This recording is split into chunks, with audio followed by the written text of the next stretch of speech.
זה מכסתח הדשא שבניתי בחוג לגו הנדסי ב-א'4, למרות שאני בבית. אז זה מכסתח דשא חשמלי יותר ויותר. אני אראה לכם את זה. אז זה, אם עוצרים את זה, רואים שפה זה פשוט מאוד ארוך. אפשר לערוך את זה עד גודל כזה. הבעיה היא שאין מספיק, אז אפשר רק עד 4. אז בואו נמשיך ונשמע את הקולות.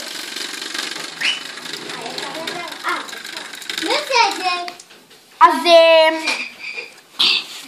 זאתי המכסתחת הדשא. זה שדרוגים. אז בואו אני אראה לכם את מכסתחת הדשא האמיתית. בואו אחריי. אני פשוט יותר מדי גדולה, אז כזה רק דומה לזה. ככה היא נראית, אמיתית.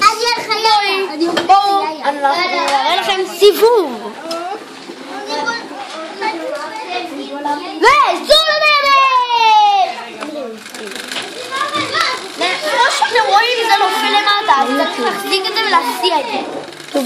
אבל אם נגמר לכם החוט, אתם מקרבים את זה וממשיכים. נראה לכם לגו הבא. ביי ביי.